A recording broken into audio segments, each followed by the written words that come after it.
The 38th verse of the Tao Te Ching, quote, "A truly good man is not aware of his goodness, and is therefore good. A foolish man tries to be good, and is therefore not good.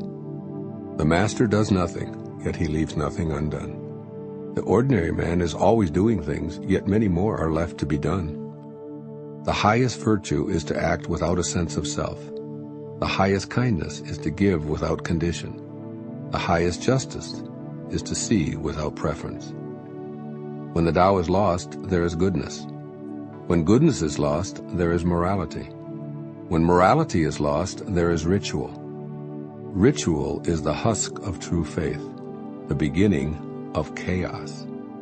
The great master follows his own nature and not the trappings of life. It is said, he stays with the fruit and not the fluff. He stays with the firm and not the flimsy. He stays with the true and not the false." Unquote. Living within your own nature. Here's the message behind this seemingly paradoxical verse of the Tao Te Ching. Your nature is to be good because you came from the Tao, which is goodness. But when you're trying to be good, your essential nature becomes inoperative. In your effort to be good, moral, or obedient, you lose touch with your Tao nature. There's one sentence in this verse that I pondered for days before I wrote this essay. When the Tao is lost, there is goodness. I felt personally perplexed because it seemed so contradictory to what the Tao Te Ching was teaching. Finally, in a moment of contemplation, while I meditated on a drawing of Lao Tzu, it became clear to me, nature is good without knowing it, were the exact words I heard in my meditation. I then understood what Lao Tzu seemed to want to convey to me about this somewhat confusing 38th verse of the Tao Te Ching. Live by your essential nature, the Tao, which is oneness. It has no polarity. Yet the moment that you know you're good, you introduce the polarity of good versus bad, which causes you to lose your connection to the Tao. Then you introduce something new. You figure that if you can't be good, you'll try to be moral. And what is morality but standards of right and wrong that you try to uphold?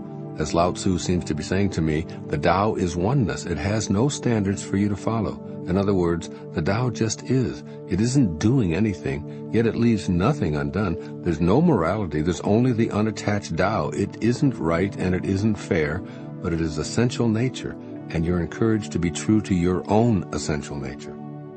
As morality is lost, the idea of ritual surfaces. So you try to live in accordance with rules and customs that have defined your people for centuries. But I could almost hear Lao Tzu saying, the Tao is infinite and excludes no one. Rituals keep you disconnected from the Tao, and you lose them by trying. So you rely upon laws, further dividing yourself and creating chaos for yourself. Again, the Tao just is its own true essential nature. It has no laws, rituals, morality, or goodness. Observe it and live within its nature. In other words, act without being concerned for your own ego. Give as the Tao does, without condition or trying to be good, moral, or just. Just give to all without preference, as Lao Tzu advises. I admit that living by this 38th verse may be the total opposite of what you've learned in this lifetime. It certainly represents both an intellectual and behavioral challenge for me at times. You may appreciate knowing that many of the scholars whom I've researched regarding this verse said that Lao Tzu wrote it, and the next one, in response to his opposition to Confucius, his contemporary, who laid out specific edicts and codes of conduct for the people. What Lao Tzu seemed to be saying to me through meditation was, trust your own essential nature.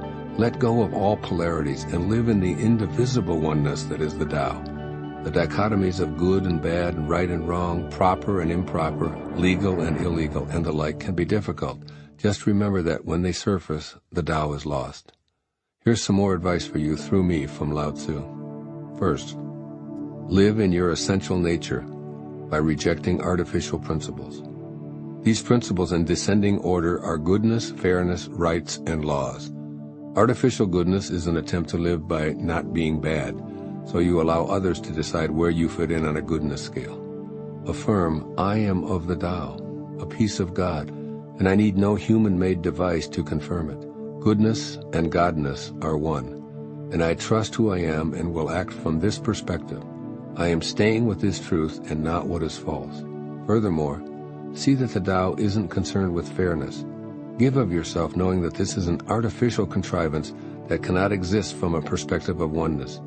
You are from and will return to that oneness, regardless of your opinions about it. So open up generously without desiring to be treated fairly.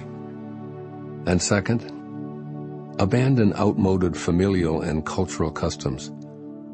Relinquish rights that you feel compelled to follow simply because they've been that way in your lifetime, and particularly in your family. Peacefully affirm, I am free to live, trusting in the eternal Tao. I do not have to be as my ancestors were. I relinquish ancient rituals that no longer work or that perpetuate separation or enmity. Remind yourself that goodness isn't accessed by obeying laws. Rather, it is what resonates within your essential nature. You don't need any sort of code to decide what is proper, good, moral, ethical, or legal. Trust yourself to be an instrument of love by surrendering to your highest nature rather than being seduced by mortal laws. This poem from the 16th century mystic St. John of the Cross, titled, A Rabbit Noticed My Condition. Quote, I was sad one day and went for a walk. I sat in a field. A rabbit noticed my condition and came near. It often does not take more than that to help me at times. To just be close to creatures who are so full of knowing, so full of love, that they don't chat. They just gaze with their marvelous understanding. Unquote. Do the Tao now. Spend a day consciously choosing to notice one of God's creatures, such as a dog, a butterfly, a moth, a spider, an ant, a fish, a cat, a deer, or whatever attracts you. You can learn a lot from them about trusting your inner nature. They are, as the poet says, so full of knowing.